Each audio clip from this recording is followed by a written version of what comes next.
Welcome to True Crime Bites, Death Row and Executions, where we honor lives lost and revisit the final chapters of those who crossed the line. He said nothing as they read the date, November 13, 2025.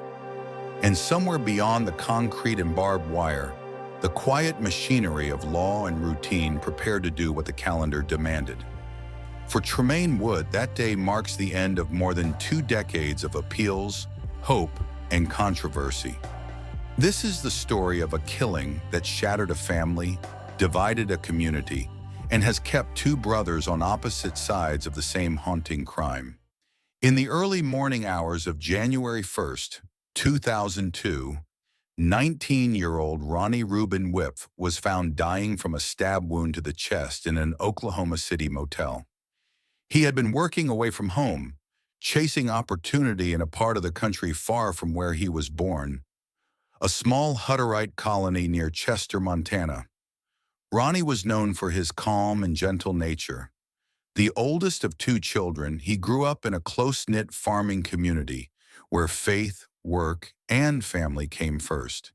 He loved children, and those who knew him said he always took the time to make them laugh. He enjoyed football, took pride in keeping his truck spotless, and had a soft spot for the classic song, Convoy. In 2000, he began working with a custom harvesting crew, traveling from state to state, harvesting grain across the Great Plains.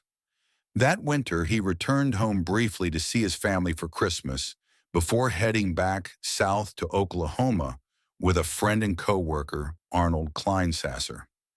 The 2 arrived in Oklahoma City on New Year's Eve, planning to stop for the night before heading on to Texas for work. But Ronnie would never make it there. That night, the 2 men met 2 women at a bar. They decided to continue celebrating at a nearby motel. What they didn't know was that they were walking into a trap. In the early hours of January 1st, 2002, masked men burst into their motel room. One was armed with a gun, the other with a knife. A robbery unfolded in seconds. Chaos, shouting, confusion. In the struggle, Ronnie was stabbed in the chest. The wound pierced his heart and lung. He died before paramedics could reach him. Police later arrested 2 brothers, Tremane and Jake Wood. Both were charged in connection with Ronnie's death. According to prosecutors, Tremane had wielded the knife while Jake held the gun. The brothers had grown up in a rough part of Oklahoma City, living through hardship and hustling to survive. But when the case went to trial, their paths split in a way that would haunt both families. In court, Jake admitted that he was the one who stabbed Ronnie Wipf. He later received a life sentence. Tremane, however, denied inflicting the fatal wound. Yet it was he who received the death penalty under Oklahoma's felony murder law, which allows all participants in a crime that results in death to be held equally responsible. That outcome, one brother serving life, the other condemned to die, has been at the heart of a 2-decade legal battle. For Ronnie's family, the loss was immeasurable. A kind-hearted young man who loved his faith and family was gone forever. His parents, Reuben and Barbara, had to bury their son thousands of miles away from where he was killed, in a quiet cemetery near the colony where he'd been born. His death left a silence that his community still feels. Meanwhile, Tremane Wood's case became a lightning rod in Oklahoma's justice system. Over the years, his lawyers have filed appeals in both state and federal courts, arguing that Tremane's trial was deeply flawed. They say his defense attorney was impaired and handling dozens of cases at once. They claim prosecutors withheld key evidence, including deals offered to witnesses.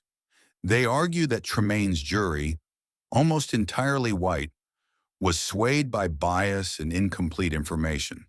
To this day, Tremane insists he did not stab Ronnie Wipf. His supporters argue that executing him while his brother confessed would be an injustice, but prosecutors see it differently. They maintain that both brothers planned and carried out the robbery, and that under the law, Both are equally guilty of the killing. They argue Tremane has shown little remorse and has had disciplinary problems while in prison, reasons they say that the death sentence should stand. It's been more than 20 years since that New Year's Eve turned deadly. In that time, Tremane has spent most of his adult life inside a cell on death row, watching the world change around him as appeals move slowly through the courts. Some rulings upheld his conviction, others allowed narrow challenges. But the sentence has never been overturned. Now the clock is running out. Barring intervention from the U.S. Supreme Court or a last-minute clemency decision, the state of Oklahoma plans to execute Tremane Wood on November 13, 2025, by lethal injection at the Oklahoma State Penitentiary in McAlester. The debate surrounding his execution has reignited broader questions about capital punishment in America. Should someone be executed if another person confessed to the act that caused the death? How do we balance accountability with fairness? And when the facts blur, what is the cost of certainty? From a neutral lens, Tremane's case represents two enduring tensions in capital punishment. First, the felony murder rule, a law that holds accomplices just as guilty as the killer. And second, the issue of representation, how the quality of a defense can determine whether a defendant lives or dies. For Tremane's supporters, those two forces collided, creating an irreversible injustice. For the victim's family, it is simpler. Ronnie's life was stolen, and the law is only doing what it promised to do. Somewhere between those two truths lies the uneasy reality of this case, that even when the courts are finished, the pain continues for everyone left behind. Ronnie Wipf's life, full of warmth and quiet ambition, was cut short on the first day of a new year. His story is a reminder of how fragile life can be and how quickly hope can vanish. Tremane Wood's story, meanwhile, is one of choices, consequences, and the long shadow cast by a single violent night. As the state prepares for another execution, two families, one mourning a son, the other bracing to lose one, face the same impossible ache, that nothing, not even justice, can undo the past. Thank you for watching. If you found this story compelling, please subscribe for more true crime stories that honor the victims while exploring the human side behind every case.